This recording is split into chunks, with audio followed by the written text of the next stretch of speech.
Hello class, welcome to Connect Ed.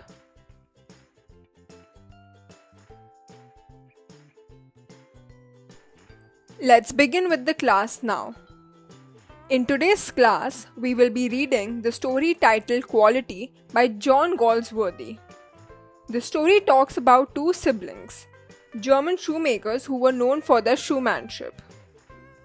The story also reflects some very important qualities like commitment, honesty, dedication, determination, loyalty, and loss.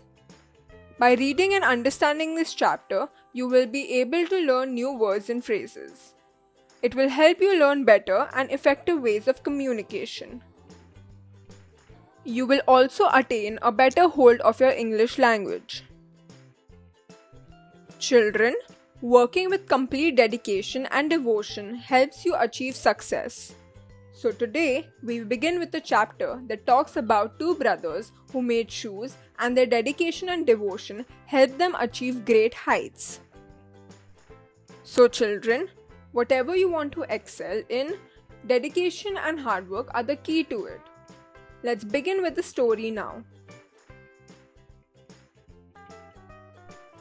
Now students, read out the chapter loudly with me. If you get stuck anywhere, I'm here to assist you. So let's start reading this together. We will begin with the first part. I knew him from the days of my extreme youth because he made my father's boots. He lived with his elder brother in his shop, which was in a small by street in a fashionable part of London. The shop had a certain quiet distinction. There was no sign upon it other than the name of Gessler Brothers and in the window a few pair of boots. He made only what was ordered, and what he made never failed to fit. To make boots, such boots as he made, seemed to me then, and still seems to me, mysterious and wonderful. I remember well my shy remarks one day while stretching out to him my youthful foot. "Isn't it awfully hard to do, Mr. Gessler?" And his answer, given with a sudden smile from out of the redness of his beard, "It is an art." It was not possible to go to him very often. His boots lasted terribly, having something beyond the temporary, some essence of boots stitched into them. One went in, not as into most shops, but restfully as one enters a church, and sitting on the single wooden chair, waited. A guttural sound, and the tip-tap of his slippers beating the narrow wooden stairs, and he would stand before one without coat, a little bent, in leather apron with sleeves turned back, blinking, as if awakened from some dream of boots. Very good. The author begins the chapter by providing us with a description of a down-to-earth boot shop belonging to the Gessler brothers, who were not merely traders, but craftsmen skilled in the art of fine boot making. The shop was situated in the fashionable part of London. The shop had the name Gessler Brothers, and few pair of boots were kept on the window pane. The shoes were only made when ordered. They were never out of size. Once the author remembers, he questioned Mr. Gessler if it wasn't awful to make those shoes perfectly fitting into the feet they were meant for. The man answered with a heavy German accent that it is an art. He says it has not been possible to go to him much because the shoes he made have lasted very long and are the best of their kind. The narrator acknowledges the fact that the Gessler shoes are so durable that they can last for many a year, which makes a visit to the shop very rare. Let's start reading the next part. And I would say, "How do you do, Mr. Gessler? Could you make me a pair of Russian leather boots?" Without a word, he would leave me retiring whence he came or into the other portion of the shop, and I would continue to rest in the wooden chair, inhaling the incense of his trade. Soon he would come back, holding in his hand a piece of gold brown leather. With eyes fixed on it, he would remark, "What a beautiful piece."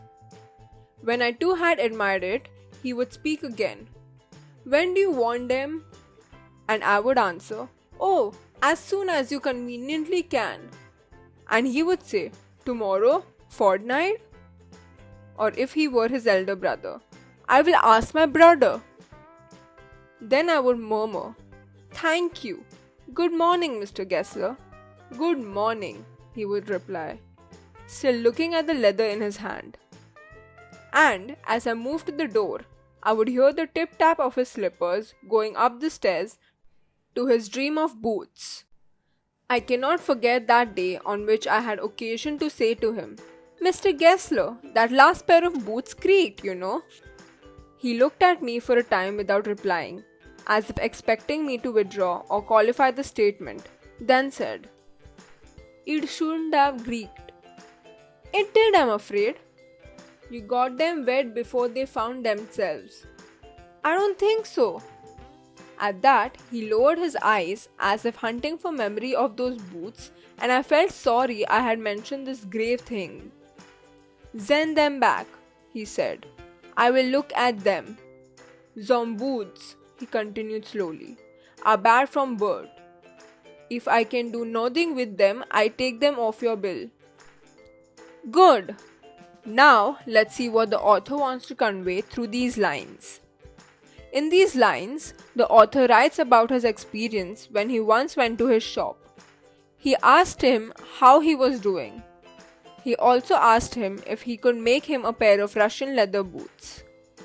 Mr. Gessler didn't answer the author and went to the other part of the shop. The author kept sitting in the wooden chair. Gessler came back with a piece of golden brown leather. He admired the piece himself, saying it is beautiful. The author too liked it. He asked when the author wanted it.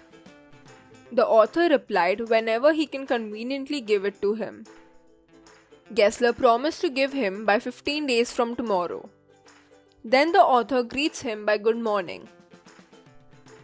Mr. Gessler is so devoted and dedicated to the work that he replies, "Good morning," looking at the leather piece itself. The author noted that when he left the shop, he could hear the tip-tap of his slippers going up the stairs to his dream of boots. The author then remembers the time when he once went to complain to Gessler's. He told him that the last pair of boots were creaking. Mr. Gessler, without saying a word, looked at the author as if he wanted him to take back his statement. Then he replied in his German accent that it shouldn't have creaked. He asked him to send the shoes back and he will repair them. He even tells him if he couldn't repair it, he can take the money back. Let's start with the next part. Once only, I went absent-mindedly into his shop in a pair of boots bought in an emergency at some large firm. He took my order without showing me any leather, and I could feel his eyes penetrating the inferior covering of my foot. At last he said, "Those are not my boots." The tone was not one of anger, nor of sorrow, not even of contempt. But there was in it something quiet that froze the blood. He put his hand down and pressed a finger on the place where the left boot was not quite comfortable. "It hurts you there," he said. "Those big worms have no self-respect." And then, as if something had given way within him, he spoke long and bitterly. It was the only time I ever heard him discuss the conditions and hardships of his trade. "They get it all," he said. "They get it by advertisement, not work. They take it away from us, who loaf our boots. It comes to this, presently I have no work. Every year it gets less. You will see." And looking at his lined face, I saw things I had never noticed before. Bitter things and bitter struggle, and what a lot of grey hairs there seemed suddenly in his red beard. As best I could, I explained the circumstances of those ill-omened boots. But his face and voice made so deep an expression that during the next few minutes, I ordered many pairs. They lasted longer than ever, and I was not able to go to him for nearly 2 years. It was many months before my next visit to his shop. This time, it appeared to be his elder brother handling a piece of leather. "Well, Mr. Gessler," I said, "how are you?" He came close and peered at me. "I am pretty well," he said slowly. "But my elder brother is dead." And I saw that it was indeed himself, but how aged and worn. And never before had I heard him mention his brother. Much shocked, I murmured, "Oh, I'm sorry." "Yes," he answered. "He was a good man. He made a good boot, but he is dead." And he touched the top of his head, where the hair had suddenly gone as thin as it had been on that of his poor brother, to indicate, I suppose, the cause of his death. "Do you want any boots?"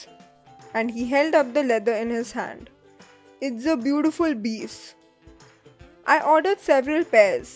It was very long before they came, but they were better than ever. One simply could not wear them out. And soon after that, I went abroad. Very well. Another time, the author visits Gessler Brothers absent-mindedly to order a new pair. He wore a pair of shoes which he bought due to some emergency from a big firm. Mr. Gessler at once recognizes that the shoes are not made by him. He touched a particular spot on the narrator's shoe where it wasn't comfortable for the narrator and said that it hurts there.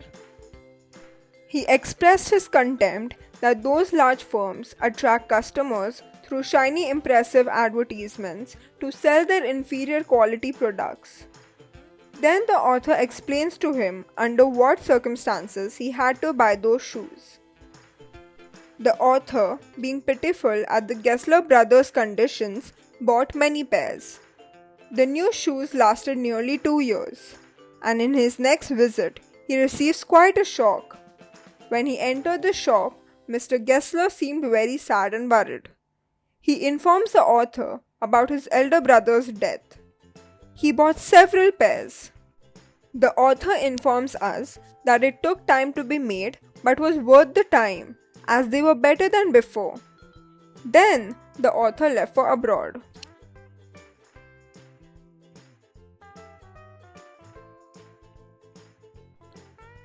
Let's move on to the next part as the story is getting interesting. It was over a year before I was again in London, and the first shop I went to was my old friend's. I had left a man of 60. I came back to one of 75, pinched and worn, who genuinely this time did not at first know me. "Do you want any boots?" he said. "I can make them quickly. It is a slag dime." I answered, "Please, please, I want boots all around, every kind." I had given those boots up when one evening they came. One by one I tried them on. In shape and fit, in finish and quality of leather, they were the best he had ever made. I flew downstairs, wrote a check and posted it at once with my own hand. Very good. Now moving forward with the story, the author tells us that it has been over a year that he has visited London again. So, after coming back, the first shop he stops at is the Gessler Brothers.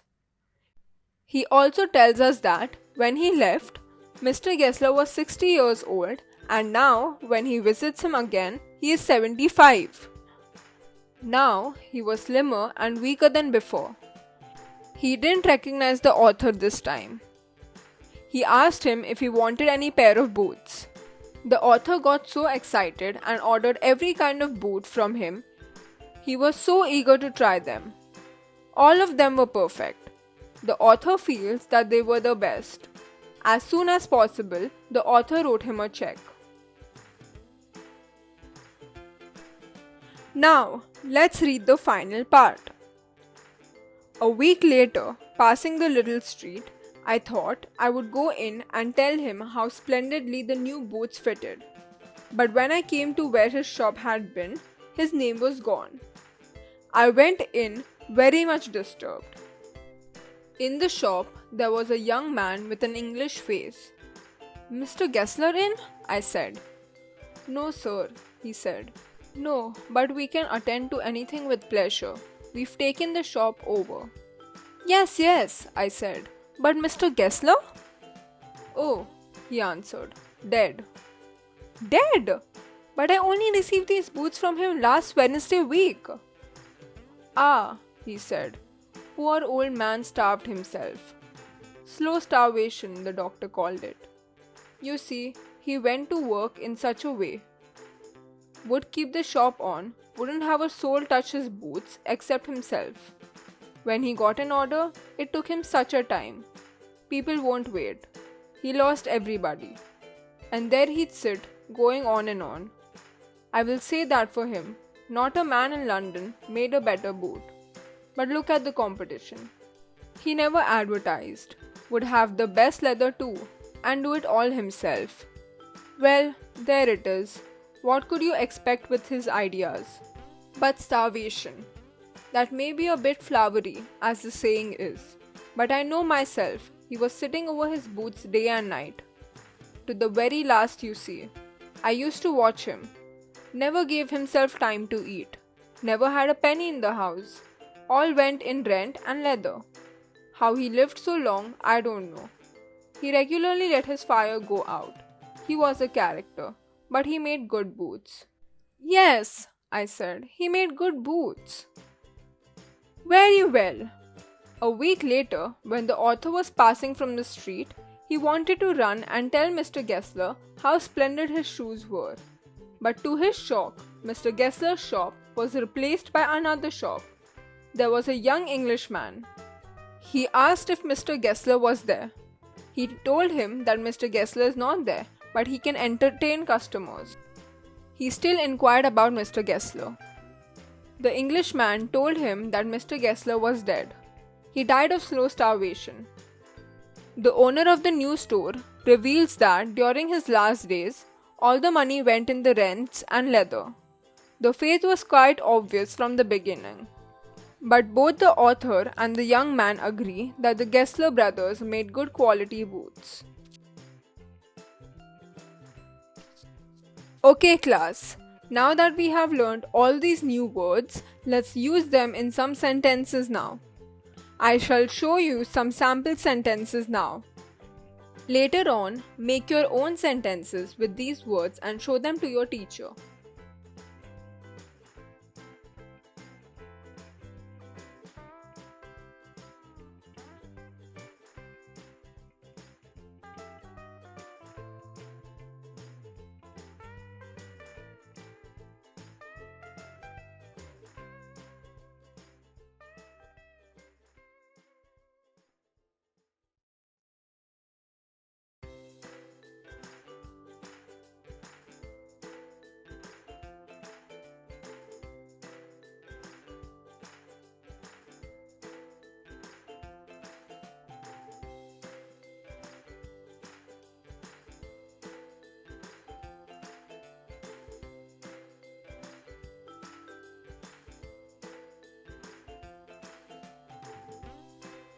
Children, now that the chapter is finished, let's look at some fun exercises now.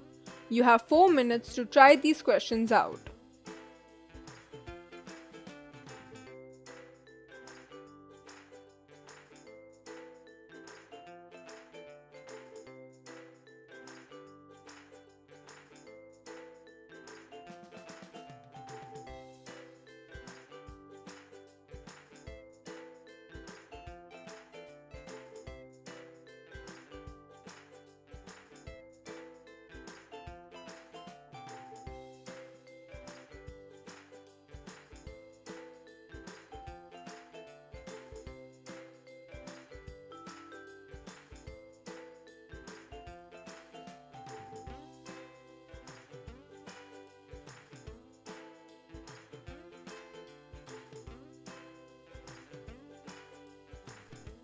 Excellent answers, students.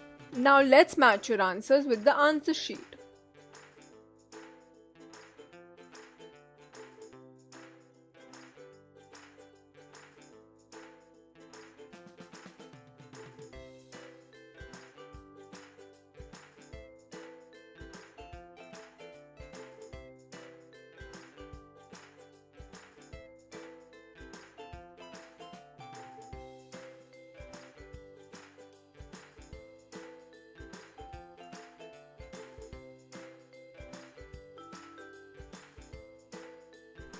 Students, now try to answer these personal questions on your own. Remember, students, there can be many correct answers.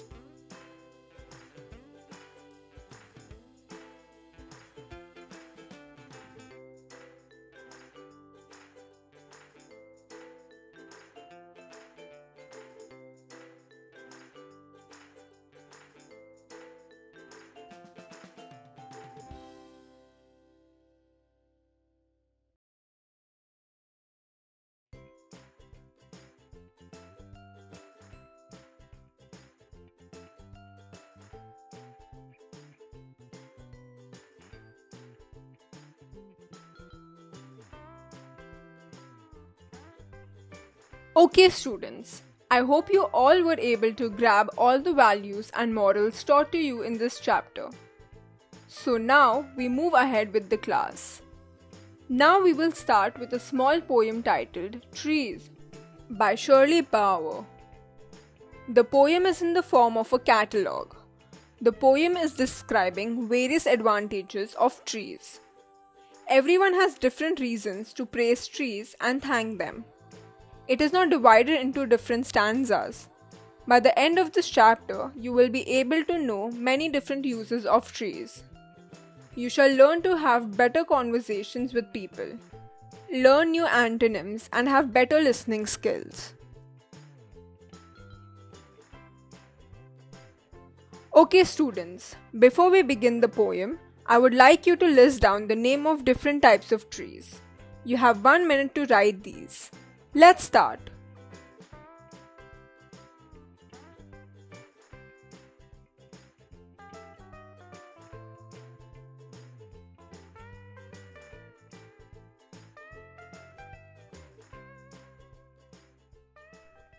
Let's start reading this beautiful poem. Trees are for birds. Trees are for children. Trees are to make tree houses in. Trees are to swing swings on. Trees are for the wind to blow through. Trees are to hide behind in hide and seek. Trees are to have tea parties under. Trees are for kites to get caught in. Trees are to make cool shade in summer. Trees are to make no shade in winter. Trees are for apples to grow on and pears. Trees are to chop down and call timber. Trees make mothers say, "What a lovely picture to paint." Trees make fathers say, "What a lot of leaves to rake this fall." Very well. We just completed reading the whole poem in one go. Now let's understand what does the poet want to convey by these lines. The poet lists down the various advantages of trees. The trees are used by birds. They live in the trees and build their nests. Trees are used by children. They love to make tree houses and use them as swings. Children love to play hide and seek behind the trees. Not just children, even grown-ups have fun around the trees. They have their tea parties under the shade of the trees. The strong winds that blow through the trees provide relief to passers-by. During extreme summers, trees provide shade. During winters, trees do not provide shade and allow people to bathe in the sun. People get to eat delicious fruit like apples and pear. Trees are useful even when they are chopped down. We get timber, which is used to make furniture. To some, trees are like beautiful pictures that they would love to paint, and to others, they are profitable as even their shattered leaves could be put to great use. Okay, students, now that we are done with the poem, let's look at some antonyms. Solve these on your own. Your teacher shall guide you in case you have any problems. You have 45 seconds to answer these.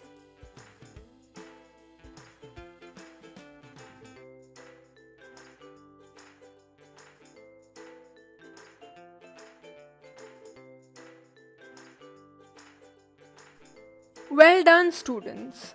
Now let's take a look at the answers of these questions.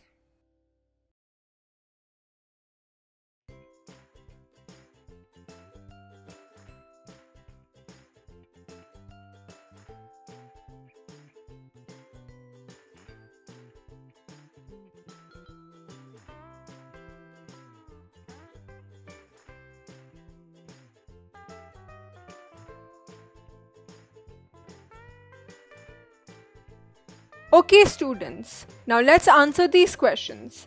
You will get 3 minutes to answer these.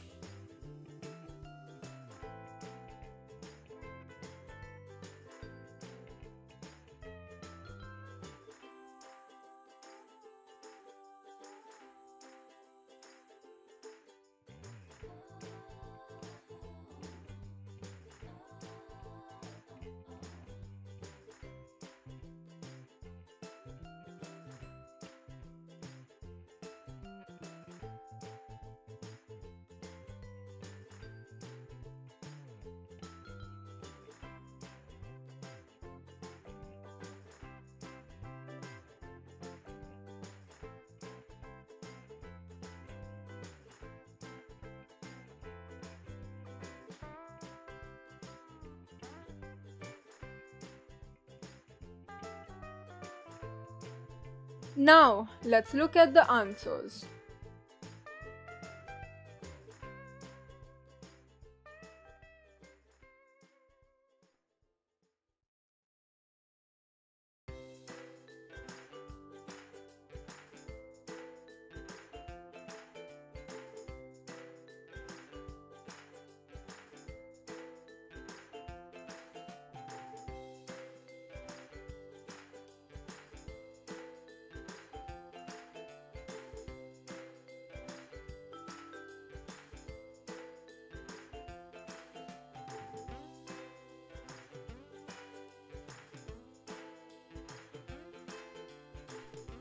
Very well, students. Try to answer these personal response questions now. Remember, there can be many correct answers for this. Your teacher shall help you if you get stuck.